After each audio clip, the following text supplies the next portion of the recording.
राव नरेंद्र सिंह का कोई चांस नहीं है जी, क्यों इसी ने कोई काम नहीं किया जी। आज भी अपने इंडिया में ना कास्ट के नाम पे वोट हो रहे हैं, विकास के नाम पे वोट नहीं हो रहे।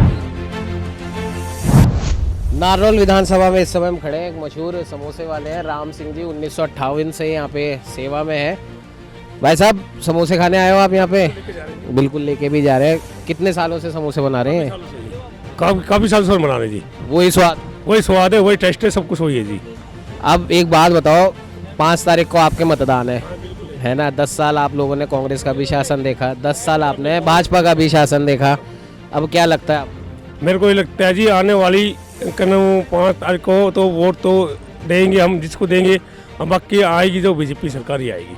अच्छा, और ये तो पूरे हरियाणा की आपने बात कर ली, नारनौल की बात करें तो ओम प्रकाश यादव जी हैं एक तरफ तो तीसरी बार, और एक राव नरेंद्र सिंह जी हैं।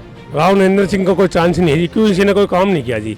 क्यों पहले मंत्री स्वास्थ्य मंत्री थे, यहाँ उसको चाहने जाते थे, लेकिन है ना यहाँ पर जो हॉस्पिटल था अपना सरकारी हॉस्पिटल था, लेकिन चाहते उसमें बढ़िया मशीन आती, सारा काम करते, लेकिन इसमें कोई काम नहीं किया। हाँ, और यादव जी जिनको एडीओ भी बोलते हैं, तो उन्होंने क्या क्या करा? उन्होंने सब कुछ कर दिया जी। उन्होंने बिल्डिंग बनवा दी है, और भी कर रहे हैं, सब कुछ कर रहे हैं जी। ये बताओ, रोड भी बना दिया, सब कुछ है। तीसरी बार फिर से एक बार एडीओ साहब को? हाँ बिल्कुल, एडीओ साहब आएंगे जी। तो एक कोई ऐसी चीज जो आपको लगता है जो नहीं हुई होनी चाहिए, वो क्या है? मतलब मैं समझा नहीं क्या करने। मतलब 10 साल जो एडीओ साहब ने नारनौल की आपने कहा सेवा करी है, कई सारे काम करवा दिए, कोई एक ऐसा काम जो आप चाहते हो कि अब अगर एक बार फिर से एडीओ साहब आते हैं तो ये भी काम है वो एक हो जाए? नहीं, ऐसा कोई काम बचा नहीं है। बाकी तो एक आधा को काम होगा छोटा मोटा, वो तो हो जाएगा, कोई दिक्कत नहीं है। ठीक है जी, वो छोटा मोटा हो जाएगा। एडीओ साहब जीतते ही वो अपना आप करवा देंगे। 100 में से कितना नंबर? 100 में से 100 ही है जी अपने को। 100 में से 100 नंबर ये एडीओ साहब को दे रहे हैं। भाई साहब, बीजेपी कांग्रेस? बीजेपी। और नारनौल? हिमाचली आप बाहर से हो? वो तो हरियाणा से ही। हरियाणा में एक बार फिर से बीजेपी बीजेपी सरकार। हरियाणा में एक बार फिर से बीजेपी सरकार ये बना रहे हैं।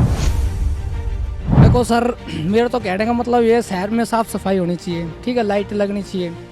फिलहाल देखो नारनौल में जनता जो चुनाव के दौरान जो वोट देती है ना, वो इस चीज़ पे निर्भर होकर वोट देके ताकि हमारे नारनौल का निवारण हो, है जी। तो उस आधार पे वोट दिया जाता है कैंडिडेट को। इस आधार पे नहीं दिया जाता कि ये नहीं है कि हमने जीत गए, ठीक है, जातिवाद फैला दिया या और कुछ ऐसा सिस्टम माहौल फैला दिया, ऐसा नहीं है।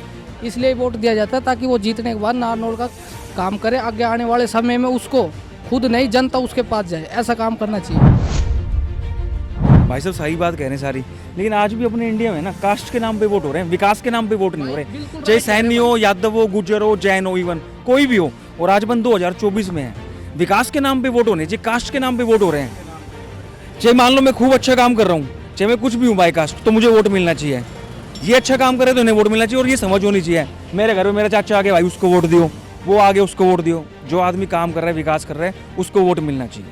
अब आप बीजेपी और कांग्रेस दोनों ने 10-10 साल शासन कर लिया है। 10 साल कांग्रेस का भी देख लिया, 10 साल आपने बीजेपी का भी देख लिया। क्या लगता है आपको आगे कौन विकास कर पाएगा? देखो, विकास के लिए तो मुझे अभी जो मोदी जी हैं, योगी जी हैं, ये राष्ट्र मुद्दों को पकड़ रहे हैं और राष्ट्र हित के लिए बहुत अच्छी पार्टी है। आज भी एडीओ साहब को वोट देने का 1% मन नहीं है। वार्ड का मेंबर, पार्षद भी इतनी मेहनत करते हैं, वो उतनी मेहनत नहीं करते। जो पार्षद का चुनाव जीतने के लिए जितनी मेहनत करते हैं, वो इतनी भी मेहनत नहीं करते, लेकिन फिर भी जनता उनको वोट दे रही है, क्योंकि एक राष्ट्रवादी पार्टी है बीजेपी। तो उस पॉइंट ऑफ व्यू से उनको वोट मिल रहे हैं, और शायद हम भी इस पॉइंट ऑफ व्यू से उनको वोट दें, क्योंकि राष्ट्रवादी पार्टी और राष्ट्र को लेके चल रही है। ग्लोबल आइडेंटिटी बनाई है मोदी जी ने। अगर चलो आपने कहा कि राष्ट्रवाद के नाम पे ही आप उनको वोट देंगे, मान लो वो जीत भी जाते हैं, तो आप ऐसा कौन सा काम है जो आप चाहते हैं कि वो करें? बिल्कुल, एजुकेशन होनी चाहिए। जो बच्चों एजुकेशन करना चाहते हैं उनको पढ़ाई का नहीं मिल रहा। और हेल्थ, एक गरीब आदमी आज हेल्थ की वजह से हॉस्पिटलों में कितनी लूट मच रही है, डाका मच रहा है। तो एक हेल्थ के ऊपर काम होना चाहिए, हेल्थ और एजुकेशन मेन 2 इंपॉर्टेंट थिंग है। बाकी तो भाई अपना पेट पाल लेगा, मैं अपना पेट पाल लूंगा। आदमी जो घबरा रहा है, आम आदमी हेल्थ और एजुकेशन की वजह से घबरा रहा है। आज ही भाई 20,000 महीने कमा रहे हैं, लेकिन इसको डर लग रहा है कल को मेरे परिवार में कोई हेल्थ चैलेंज आ गया 2 लाख 3 लाख का, उसको कौन उठेगा? और इनके बच्चे अच्छी पढ़ाई कर ले, मन चाहिए। और क्या चाहिए इसको? कुछ नहीं चाहिए।